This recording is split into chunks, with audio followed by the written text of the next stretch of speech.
I'd like to ask people to start heading towards your seats, please. You want me to grab somebody other than James? Yeah, I think you're going to have to. All right.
Good evening, ladies and gentlemen, and welcome to the class of 2023 Military Inductees Ceremony.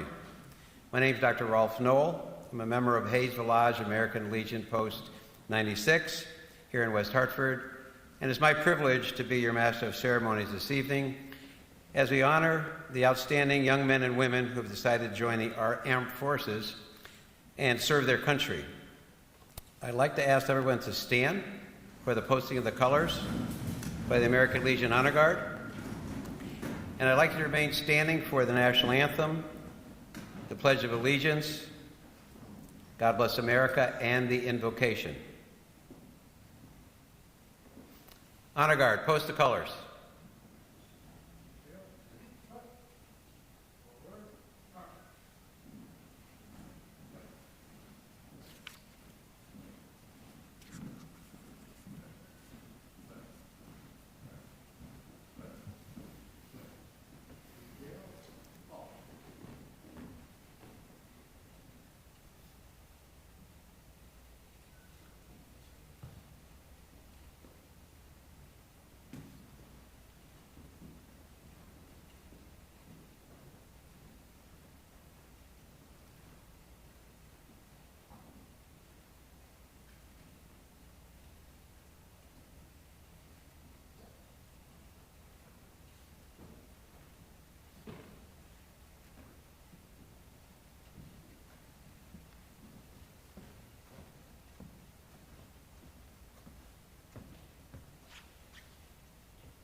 The Conrad Solo Choir will now sing our national anthem. Military personnel in uniform should stand at attention, while others should place their hand over their heart. Veterans may render the hand salute.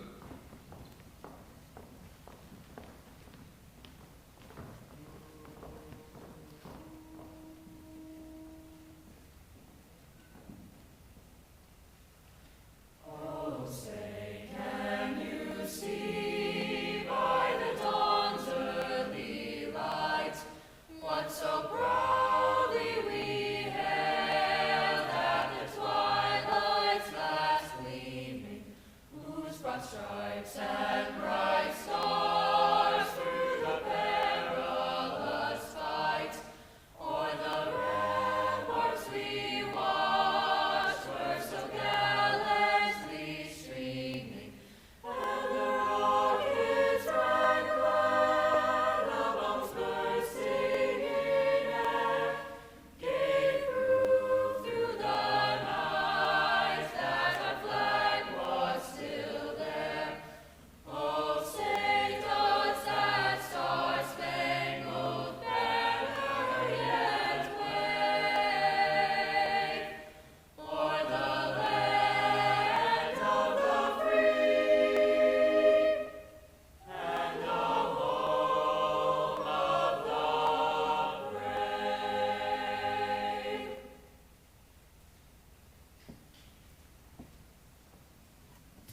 Thank you, Connors Solo Choir.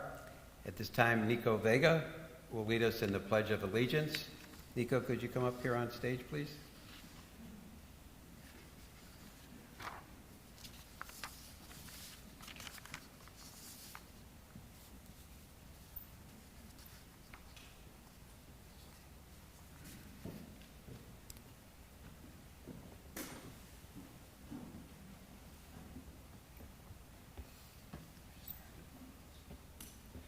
I pledge allegiance to the flag of the United States of America and to the republic for which it stands, one nation, under God, indivisible, with liberty and justice for all. Thank you, Nico. The Connors Solo Choir will now do God Bless America.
Color guard, right shoulder, arms. Left, face. Color guard, post.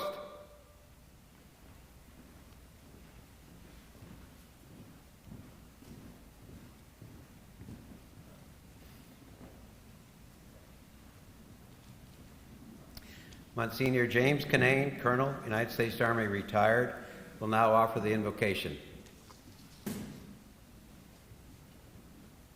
Before the invocation, I want to congratulate all 23 graduates and their families and supporters who helped them through the years. And we wish them the very best in the future. Entering military service, you're getting ready for a whole brand new experience in life. You're going to meet some of the best people in the world and have wonderful, wonderful new experiences. And we wish you the very best. You're going to meet some great, great new people. Wonderful in every way. And it's also an opportunity for that, besides that, to serve your country.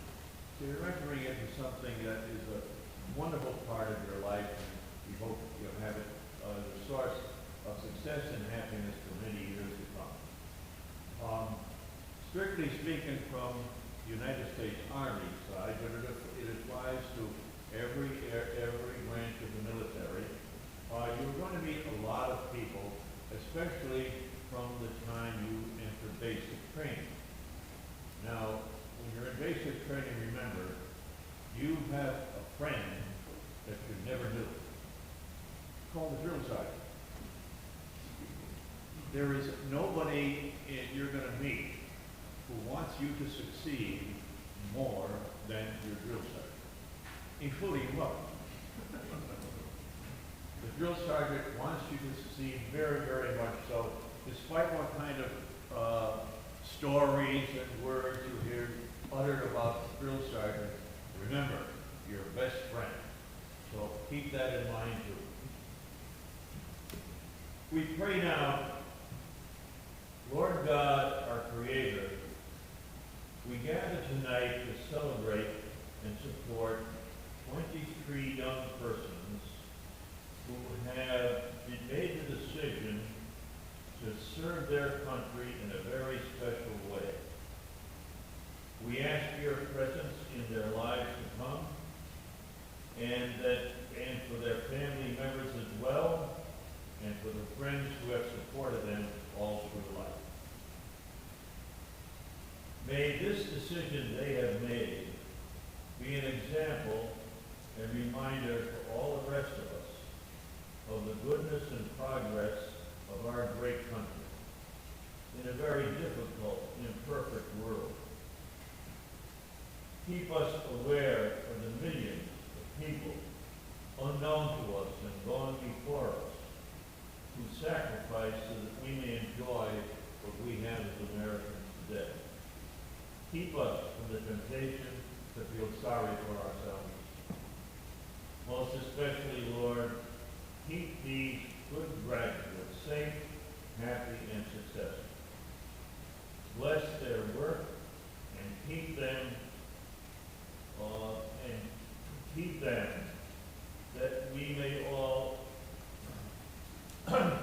keep them remembering that we may all make mistakes, and that is the way we learn. May they enjoy many friendships over the years to come, and be happy and successful in the service of their country. Now, Lord, we ask you to bless us and them and all the food we're about to receive from you who live and reign forever and ever. Amen. Again, congratulations, best wishes, many years, and thanks to all. Thank you, Monsignor. Please be seated.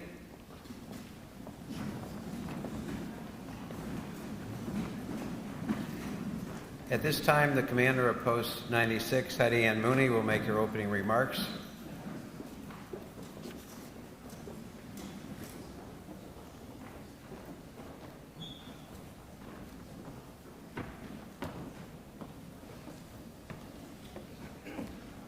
So I'm not going to use the mic because I'm pretty loud.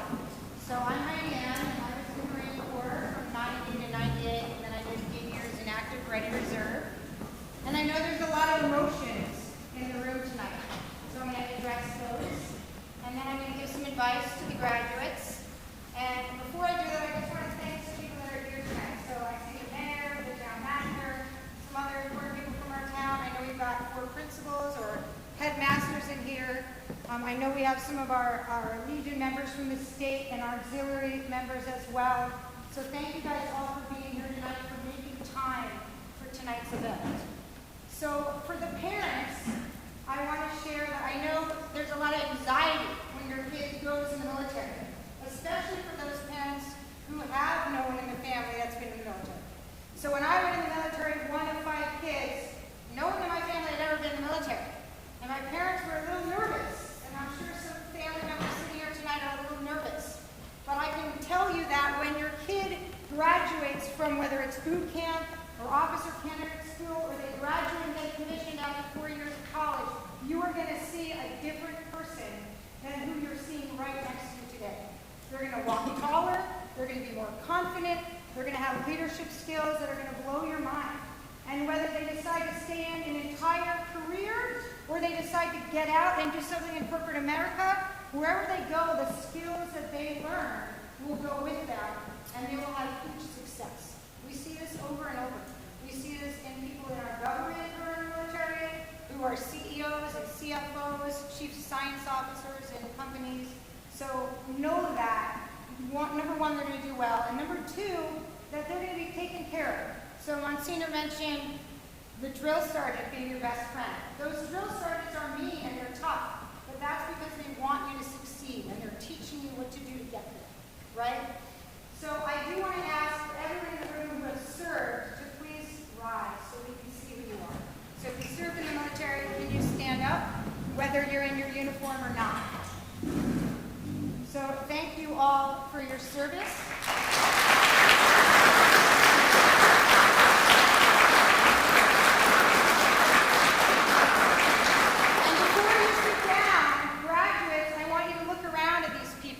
And before you leave tonight, I want you to go talk to one of them and ask them to tell you a story, or ask them to give you some advice.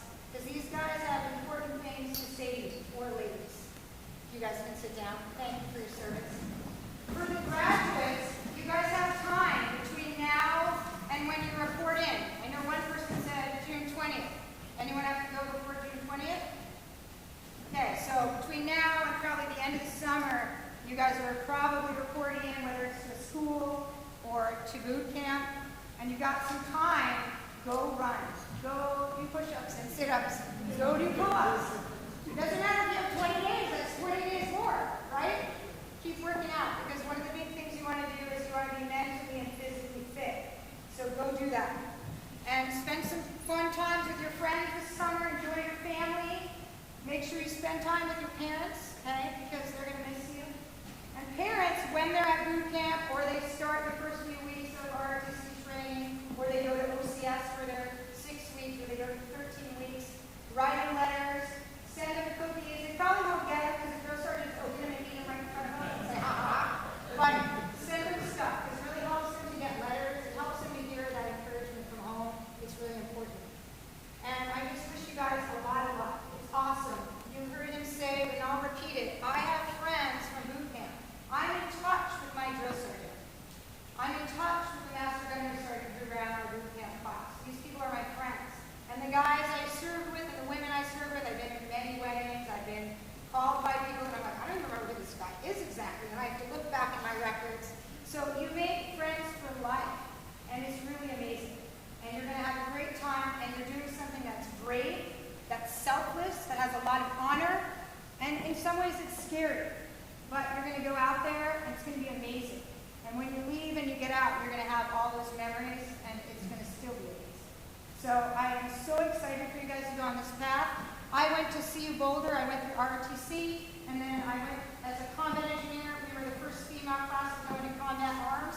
So I became a combat engineer officer. I went to Japan, and I served all over Southwest Asia. I did a lot of demining, I did a lot of construction, I did a lot of blowing stuff up. So I kind of joke, I build stuff, I blew stuff up. So that's what I did. But talk to the people that you saw stand up, see what they did. If you want to be a combat engineer or engineer, come talk to me, I'll tell you about it a little bit. But whatever you end up, whether you're a supply officer, an admin officer, an infantry officer, or you're an enlisted grunt, or you're in the supply department, or you're fixing aviation, it doesn't matter. Every job is equally as important. It doesn't matter if you're an officer, it doesn't matter if you're enlisted. Just go out there and do the best you can do. Thanks for being here tonight.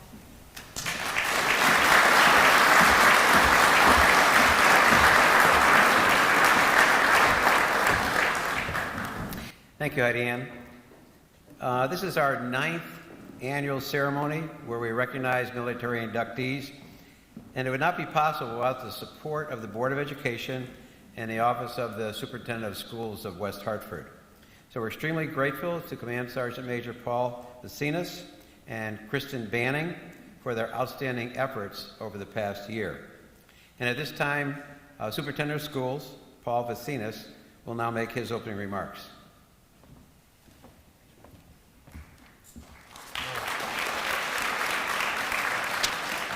Thank you. I mean, that round of applause really needs to be to the American Legion, who are our hosts this evening. Can we offer them a round of applause for this phenomenal... So, Madam Mayor, Commander Mooney, Commander Haney, Major Gorse, class of 2023 and families, welcome to this 9th annual military inductee ceremony. And on behalf of the respective boards of education represented here tonight, the superintendents, the headmasters, and school presidents, I want to thank you for your service to our country and to our community. A special thank you and congratulations to the graduates who are proudly joining the less than 1% of the population actively serving within the military, whether on active duty, reserve status, or by way of attendance at a military academy. Your selfless choice in calling to service is what brings us here together in celebration this evening.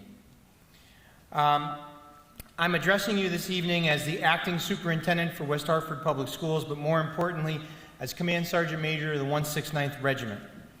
In a matter of days, I will turn in that patch to wear the patch of the 143rd Regional Support Group. And as a proud veteran with over 34 years of service, I have 2 words to share with our graduates and their families. Welcome home. You see, regardless of what patch we wear, what branch of service we've entered, we are all part of a military family and a shared culture that unites us and transcends petty differences that would otherwise serve to divide us. Whether you're a nor'easter, a titan, a red wolf, a lion, or a wyvern, you're all grunts, you're all warriors, you're all family. And so I say welcome home. Home connotes something different from a house or a dwelling. Home is something you protect. Home is about family and a place where you can be yourself. Home is a place where you draw connections, a place where you can take risks, a place committed to your growth, your learning, and your achievement. Regardless of what length of time you spend in the military, I hope that you find a sense of home and belonging. Tonight is a celebration of your choice, your commitment to something greater than yourself. I honestly believe that by virtue of your service, regardless of the length of your enlistment or term, as Heidi Ann said, you will distinguish yourself from your peers at work, at school, and in the community. Military service teaches you skills and develops character traits that are otherwise either assumed, not explicitly taught, and all too often lacking.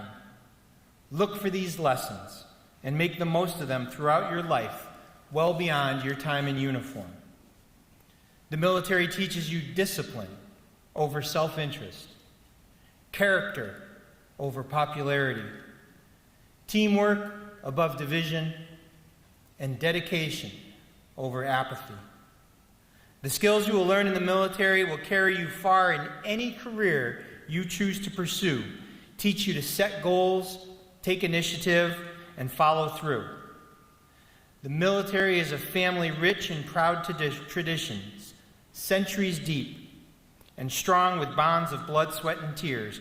I promise you, there are things that you will share with your military brothers and sisters that you will keep close just for them, that you'll hesitate to share even with your closest loved ones. But all that aside, as I heard Heidi Ann say, your loved ones here today are your rock. When you've given everything you have, they are the motivation to keep going.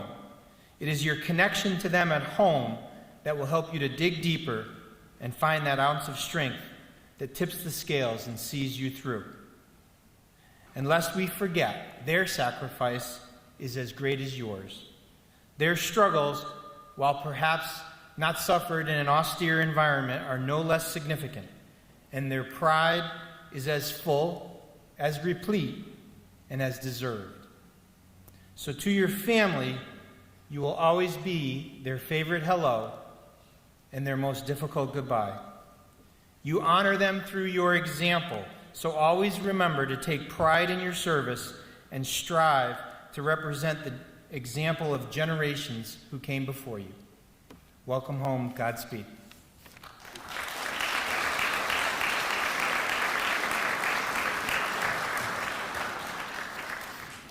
Thank you, Paul. The Conner Solo Choir will now provide a musical interlude while we eat our dinner. We'd like to invite you to share our buffet. We're going to start, the tables are supposed to be numbered, but they're not. Anyway, this is table 1 and 2, so these 2 tables will go up first, please. And then these 2 tables, that table, those 2, and then just go crisscross the back row room. Legionnaires in the back, if there's any food left, go for it, okay? Okay, tables 1 and 2, please grab some food.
Before we start the rest of our program, I'd just like to say that there's coffee and dessert in the back table on the right.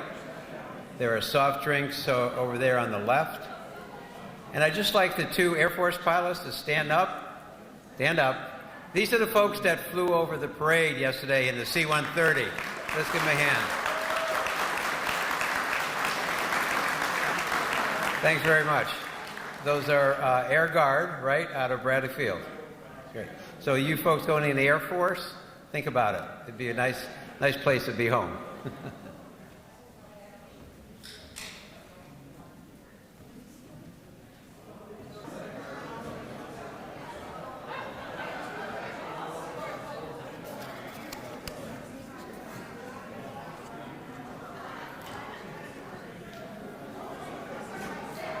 All right, folks, I think we're going to get started with the rest of our program. So for you people who haven't got cake, please get it. Hope you all enjoyed your meal. And at this time, I'd like to introduce our speaker, Major Jerry Gorse.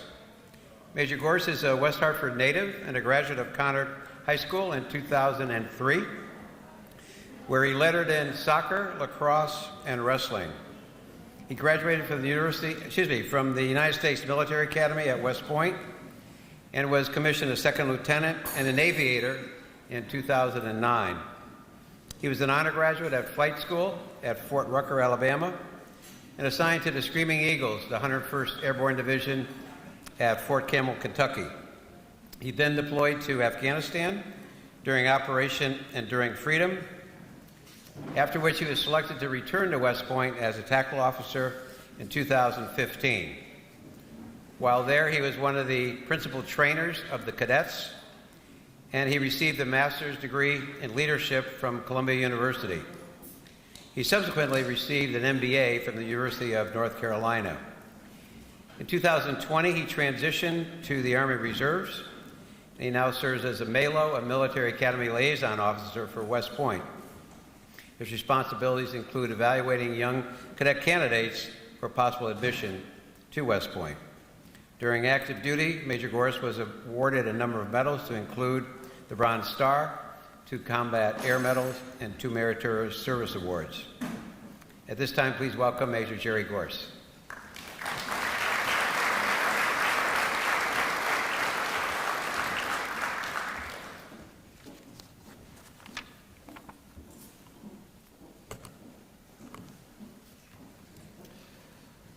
Madam Mayor, Command Sergeant Major, Commander Mooney, all of the educators, principals in attendance, members of Hayes-Velhage Post 96, distinguished guests, friends, family, and most importantly, America's future soldiers, sailors, airmen, and Marines. Thank you for having me this evening. One of the many things that I've learned, which I'm going to expound upon here, through my service in the U.S. Army, and was beaten into me very early, is when giving public remarks, there are 3 rules that one must follow. Be brief, be brilliant, be gone. So this is what I intend to do. I was told to speak for 20 minutes. That's not going to happen. Okay, hang with me here for about maybe 10 minutes or so. Again, thank you for having me this evening. As I mentioned yesterday to those that were in attendance for the remembrance ceremony at the Veterans Memorial in the center, serving as the Grand Marshal in the Memorial Day Parade and having the opportunity to speak with you this evening is a memorable honor and something I'm surely not worthy of. It's truly humbling. I first walked in the West Hartford Memorial Day Parade as a Cub Scout in Pack 161 at Duffy Elementary School. I later walked in the parade as a youth sports team member and as a Boy Scout with Troop 146 and with the Sedgwick Marching Band and with the Conard Marching Band. I have never, in my wildest imagination, thought that I would have the opportunity to walk down the center of Farmington Avenue, ever. Let alone with my family, including my wife, who is also a 2003 Conard graduate and West Hartford native, and my 3 sons. So this is truly an honor to be with you here this evening. Thank you very much for having me. I don't know any of you, but you have my sincerest thanks and my sincerest admiration. I'm speaking to both the young men and women that will soon raise their right hand and swear to support and defend the Constitution of the United States, but also to their friends and family. Please join me in a round of applause for the family, caregivers, guardians, and friends of these young men and women.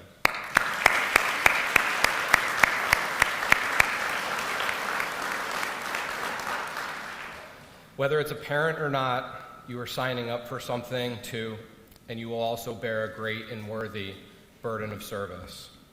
On this topic, I'd like to take the opportunity to publicly thank my parents for their service and support for 2 decades, and earlier, the 2 decades of my service. I'd like to mention my brother, a 2005 graduate of Conard High School who still serves on active duty in the Air Force. And I'd like to thank my wife, as mentioned, also a Conard High alumnus. Our first date was junior prom, and I think we had a few dances in this very room throughout high school. Her and my parents' unwavering support and tireless dedication to not only my success as a soldier and officer, but for helping other soldiers and their families throughout our time in the Army. It's not lost on them, it's not lost on me. Thank you. So, thank you to all the families that serve behind the uniform. Your service is absolutely crucial. Thank you. Next, thank you to the young men and women here that are about to embark on the greatest journey that a young person could have. Thank you because less than 1% of Americans serve. Thank you because that number is declining. The U.S. military is in the middle of a recruiting crisis. I see, hear, talk about this weekly because of my role with West Point in the admissions process. The Army, for the second year in a row, will not meet recruiting goals and the targets set for the service.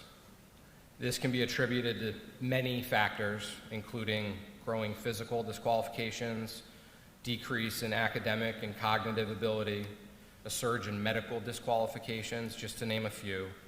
And if it continues, some folks who have a voice and are considered relatively educated believe this is our nation's most strategic challenge of the next decade, being unable to fill the ranks of our military voluntarily.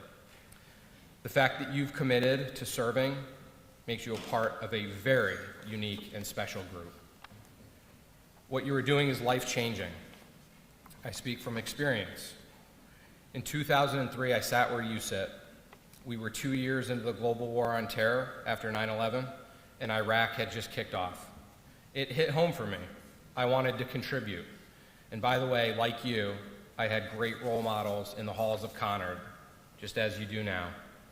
Now, Superintendent and Command Sergeant Major Vicenius was a math teacher, and although I never had a class with him, nor did Whitney, his service was known, and the discipline, empathy, and passion he undoubtedly solidified by his experience in the Army was known in his classroom and within the sphere at Conard. On a side note, I could not be more thrilled for the future of West Hartford Public Schools under his leadership. I applied to West Point out of Conard, and I got rejected. I decided to attend Norwich University, the nation's oldest private military college in Northfield, Vermont, and I know we have a member, a senior here tonight who's going to be attending Norwich. After another rejection, West Point finally let me in on the third try. Because of how West Point is structured, there are no shortcuts. It's a 47-month experience and a very disciplined program, and so I had just signed up for 6 years of college. After those 6 years, I was commissioned in the Army as an aviation officer. As mentioned, I went to flight school in Alabama, and after 2 years in Enterprise, Alabama, I was assigned to Fort Campbell, Kentucky, and during my tenure with the 217th Cavalry Regiment, I learned many things. Empathy, teamwork, discipline, friendship, preparation, failure, how to deal with failure, success, the list goes on. I experienced nearly every emotion a human can while preparing, deploying, and then recovering from the deployment to into the northeastern mountains of Afghanistan during one of the most kinetic periods of the global war on terror. I learned to make decisions under pressure with imperfect information. I learned to manage stress, celebrate victories, and to comfort others in low moments. I learned the very real meanings of diversity. I truly believe that if you want to be exposed to diversity at its best, you should join the military. People from all over, many different backgrounds. Nobody looks the same. Nobody believes the same until they're together in a unit and they have shared experiences, shared hardships, and they come together as a team. In short, I learned how to be a contributing adult and, I think and hope, a positive human being on this planet. Later, when I went to West Point, I was able to attend graduate school paid for by the Army, and I got to be in front of, daily, the brightest young men and women in our country. Not only that, but I got to be exposed to lecturers, government officials, distinguished visitors and guests to West Point for 4 years, and I got to be exposed to them and learn their message and learn from them. After coming out of West Point and I transitioned to the reserves, I got to do the same thing at Boston College Northeastern University, and now back at West Point, recruiting the next generation. Why am I telling you my story? I tell you because as an unremarkable high school student and athlete and person and Boy Scout, truly unremarkable, I was average at everything, great at nothing. I sat in your shoes and now I'm a changed human. I'm an example of how the military offers a wide array of intangible and tangible benefits. In the military, regardless of service, regardless of rank, regardless of job at the time, you will learn the real meaning of teamwork, the real meaning of diversity, the real meaning of selflessness. It will shape you into a better follower, a better leader, and a better human if you let it. You will be mature beyond your peers. Your viewpoint of the world will be broader and deeper. Learning how to sacrifice and learning what I've learned in the military has made me a better father, a better husband, and a better employee, and a better teammate. The responsibilities you'll gain are ridiculous when you look at it singularly. For example, at age 25, I was making decisions that could affect national strategic defense policy as I flew air missions on the Afghanistan-Pakistan border. One wrong turn, one wrong missile that landed in the wrong spot or on the wrong person could have changed our outlook in a geopolitical sense very significantly. This is not to mention the responsibility you'll have for other service members. As I said, regardless of rank, role, or mission, you will have other people's lives in your hands at different points in your service. Exposure to different geographies, points of view, cultures, people, challenges, successes, etc. This makes you better informed about the world and to develop an empathy that cannot always be reached just within the borders of West Hartford. The list goes on, ladies and gentlemen. I wake up at 5 a.m. every day, not because I have 3 toddlers and it's required. I do it because I've established habits, positive habits that cannot be erased. I work out because if I don't, I get cranky. I read because if I don't, I feel uninformed and can't have conversations with people I want to have conversations with. I challenge myself because I get bored when things get easy. As a high school student, an average one, I did not have those habits. The military trained those into me, and it's made me a better person. It's all because I've learned while being a small part of a team. The intangible benefits are very real, as the other speakers here have also echoed. Not only are the intangible benefits one of a kind, but the tangible benefits are without compare. I have 2 master's degrees that I've spent $0 on collectively. I have 3 little boys and haven't paid $1 in hospital bills. Due to the GI Bill, my oldest son will have most of his college paid for already if he chooses to go that route. I transitioned from active duty to a very good civilian job, and I had options. I didn't settle. Employers see the value of a veteran and service member because of all the intangible skills that you bring to the marketplace. The tangible benefits are real too.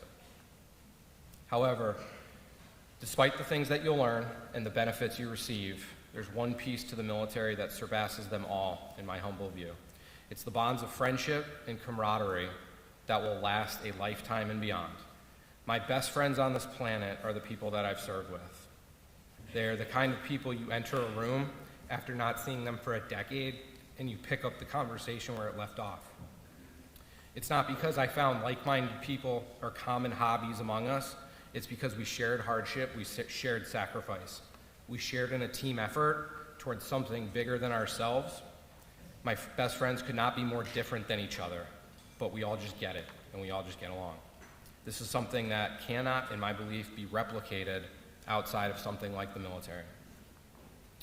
In conclusion, and while I hope there's a long road left ahead of me, I'm satisfied with the meaningful life I've built, with the foundation solidified in the armed forces and what I've learned here. I've seen countless others have a similar experience, and I'm convinced that anyone that signs up for service will have a similar transformative experience, and at a minimum, at a very minimum, have options for how they want to take the course of their lives. I know this is the case for all of you here this evening. Your service begins soon, but it will last a lifetime. It will be defined by bonds, sacrifice, and reward, and your lives will be immeasurably changed. Once again, thank you for this honor. Thank you to you and your families and loved ones. We are very proud of you. God bless. Go Army, beat Navy.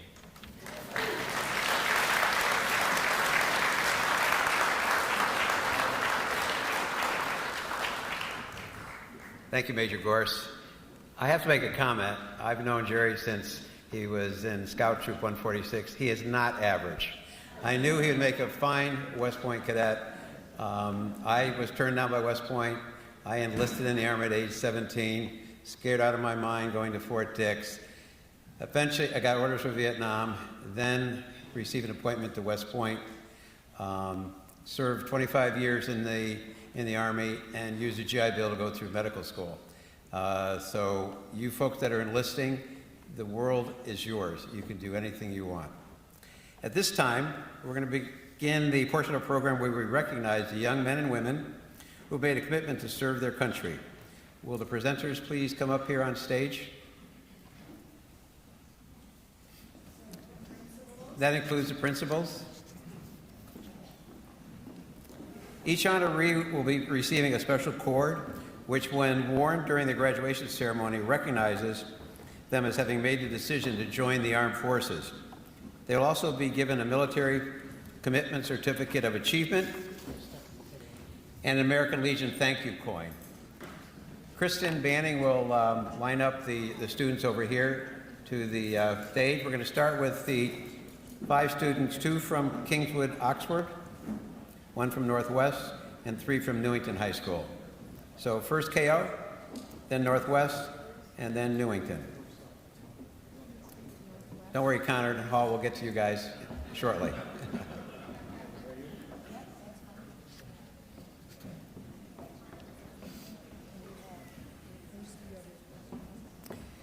So the first student that we're going to recognize is Kira Donovan.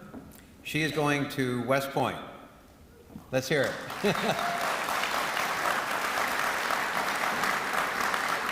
I'm sure she'll enjoy her Beast Barracks experience crawling in the mud at Fort Buckner. Camp Buckner, I'm sorry.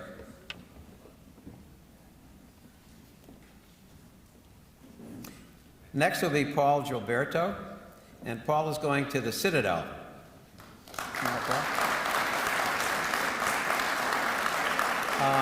Where Kira will be a plebe, Paul will be a knob, and I hear that the Beast Barracks at the Citadel is worse than West Point. But he'll certainly enjoy the balmy weather down there in Charleston. From Northwest Catholic, we have Reed Lamberty, and Reed is going to the Air Force ROTC. Come on up, Reed. Reed's secured an ROTC scholarship and will be going to Virginia Tech to be a Hokie down there in Blacksburg, Virginia.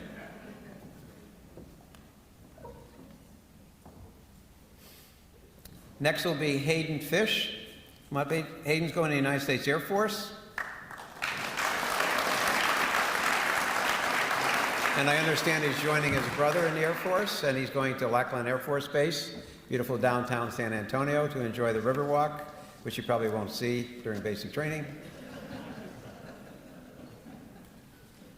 Zachary Hamilton, going to the United States Navy. He decided to see the world. Let's give him a hand. But the first thing he'll see is Lake Michigan at Great Lakes Naval Training Center. Nice choice.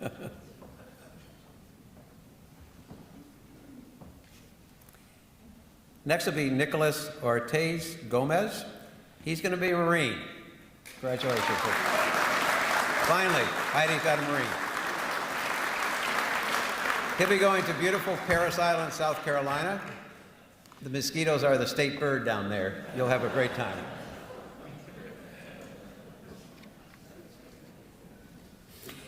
Let's line up the honored folks now. Please, Aiden Aponte, Jaden Flores, Shane Maloney, James Richardson, Nico Vega, in alphabetical order.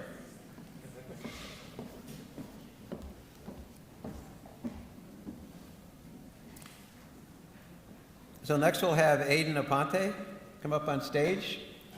Let's hear, he's going in the Army National Guard and will be going to Tungsten Community College.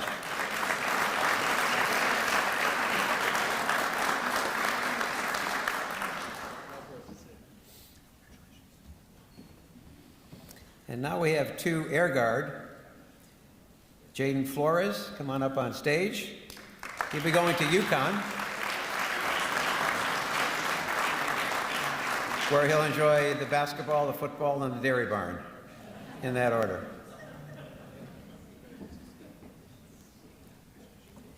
Shane Maloney will also be going in the Air Guard. And he'll be going to Yukon as well. As most of you folks know, if you join the Guard, your tuition is paid for. There are many benefits of going in the military.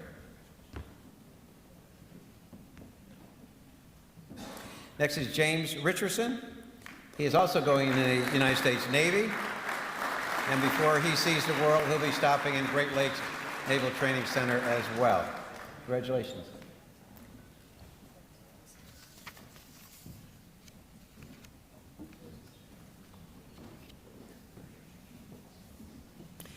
And last from Conard is Nico Vega. He is also going into the United States Navy. I wish there were more Army guys up here, but Navy's a good service. Congratulations, Nico.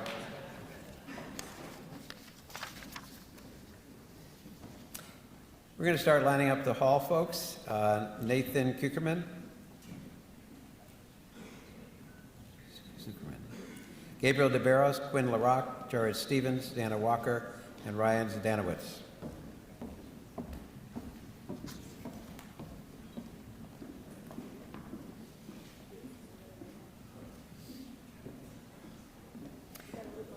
First we'll be honoring Nathan Zuckerman. He's going to the United States Naval Academy at Annapolis.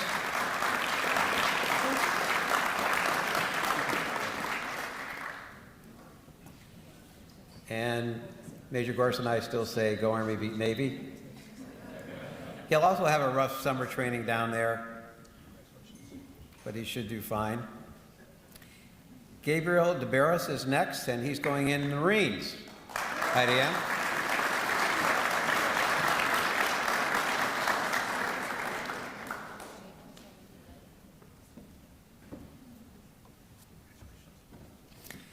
Next we have Quinn LaRock. He secured an ROTC scholarship to the University of New Hampshire. Congratulations, Quinn.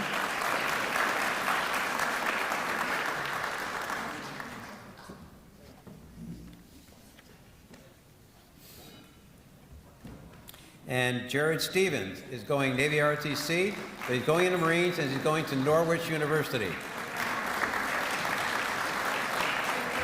And Major Gorse can tell you about his plebe year there. It was worse than West Point. So.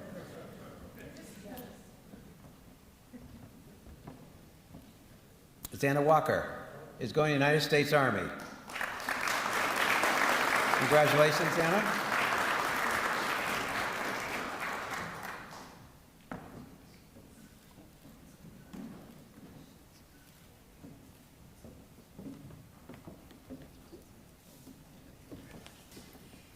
And last we have Ryan Zdanowitz. He's going Army ROTC at Syracuse University. Congratulations, Ryan.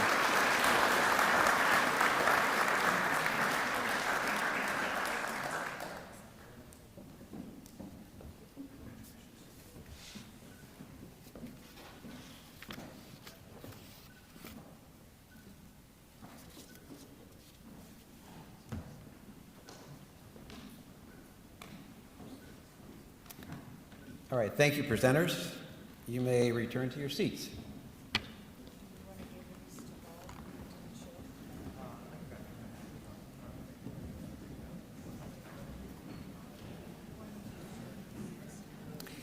At this time, I'd like to congratulate the families that are here tonight. Once again, Major Gore said it, but without your encouragement, inspiration, and parenting, your children would not have had such a successful high school career or chosen to serve in the armed forces.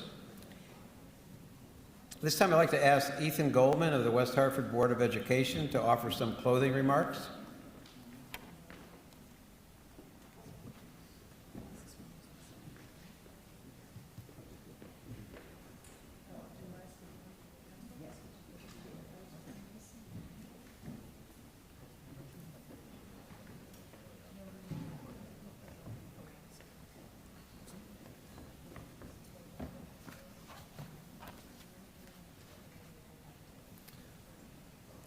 Good evening. As was said, my name is Ethan Goldman.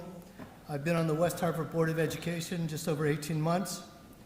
More importantly, and the reason why I assumed I'm up here, or I was asked to speak, is I spent over 20 years in the United States military, retiring as a major in the U.S. Army Field Artillery Branch.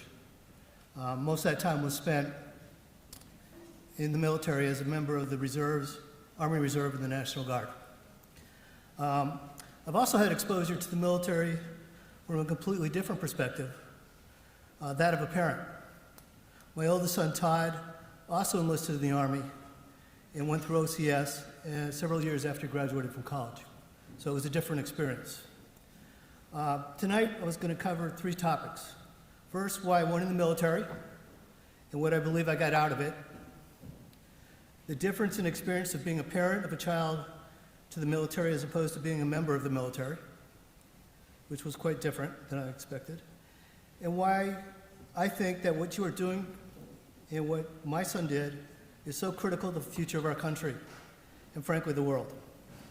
I will also add this qualifier, as with anything, each person's experience will be extremely different. And so while I hope each of you will have an experience that was as good as mine, or even better, it will be a combination of what you make out of it, or in some cases, just luck and circumstances. So why? My reason for going in, and I'll be honest with you, I struggled to answer this for many years and failed miserably a couple years ago when I was asked. So I've spent some time thinking about it, was basically attributed to 2 primary reasons of why I joined. The first was basically a feeling of debt. I have a strong personal obligation to the country. My grandparents all immigrated to the United States from different locations in Eastern Europe in the early 20th century. Without a United States to escape to from the ghettos of Europe in the pogroms that were happening in Eastern Europe at the time, it is unlikely that the different branches of my family would have survived the combination of the Nazis or the early takeover of Russia or Ukraine by the communists, as well as the other pogroms that were happening on a regular basis there. Joining the military is my way of paying back some of the debt that I feel I owe. Second, I grew up during the Vietnam War. Next to playing soccer, my favorite activity was reading history, and I remember reading about the fighting that was going on in Vietnam and being extremely disturbed by the killings that took place in My Lai. My feeling then and now was that as a country we needed to do better, and while I couldn't guarantee how I would respond to that type of situation, I figured if I didn't volunteer, then I was not going to be part of the solution and was just as responsible for what happened then. I entered the Army through my college's ROTC program, and though I had gone through the ROTC program 4 years and 6 weeks of summer training at Fort Bragg, I honestly had no idea as to what I was getting myself into. My father had served in the Army, but that was way before I was born. I spent the first 2 months in the Army, and that's as a second lieutenant, looking over my shoulder to make sure I didn't do anything wrong.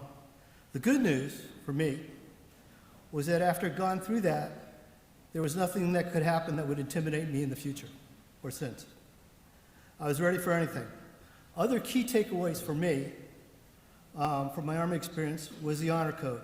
I think somebody said built into you or forced into you.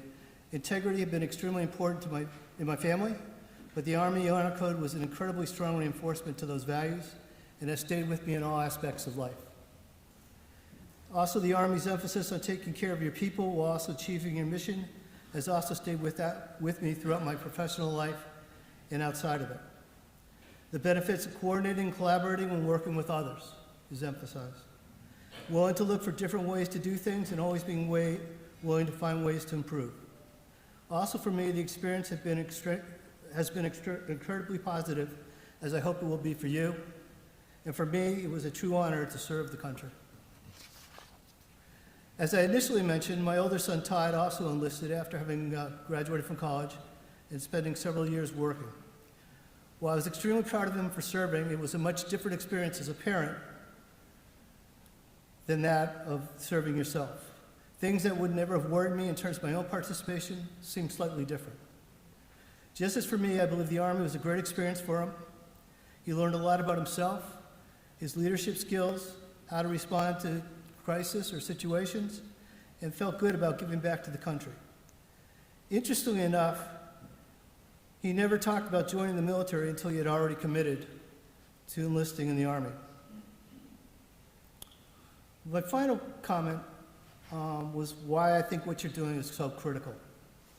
If you go back over the last 100 years, the United States military has played the determining and leading role in fighting totalitarianism elsewhere in the world, most notably in the 40s against the Nazis in Imperial Japan, and after World War II against the communists in the Soviet Union and elsewhere. The U.S. played a critical role in the Cold War as being a deterrent force. If the U.S. had been unsuccessful or less effective militarily in either of these wars, the world would be a much different place than it is today, and not in a good way. Not only does the U.S. military protect the United States, but it plays a critical role in providing a military umbrella to many other countries in the world. When I took my officer basic course, this is in the late 70s, so a long time ago, the facts that still stood out to me was that the U.S. and NATO forces were outnumbered against the communist forces of the Soviet Union in Eastern Europe by more than 3-to-1 in terms of manpower, planes, tanks, and artillery.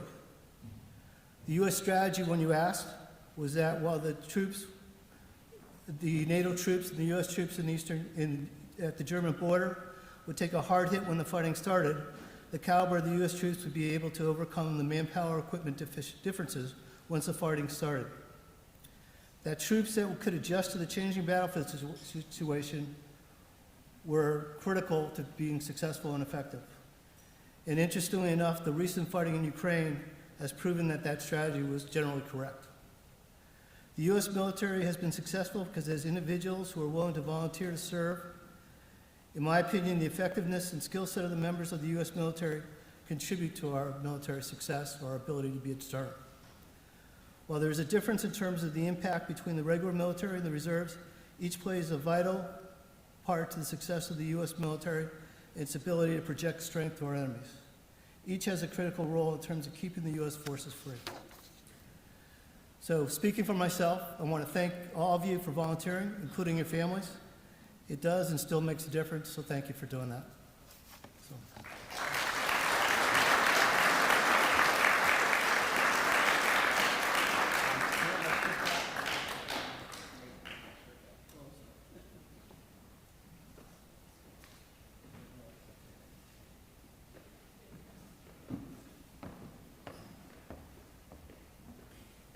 Thank you, Ethan. Before closing, the honorees, young men and women going in the military, please stand up. Let's give them a round of applause.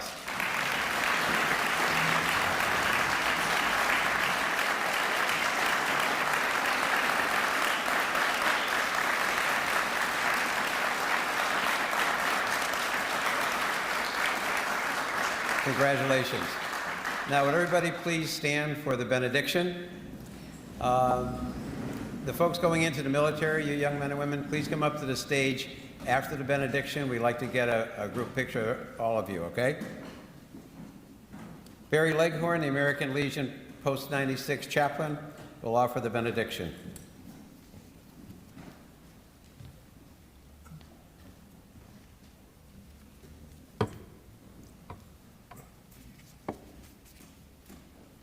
O God, let us go forth in peace with good courage, holding fast that which is good, rendering to no man evil for evil, but strengthening the faint-hearted, supporting the weak, helping the afflicted, and honoring all men, and loving and serving you, O God.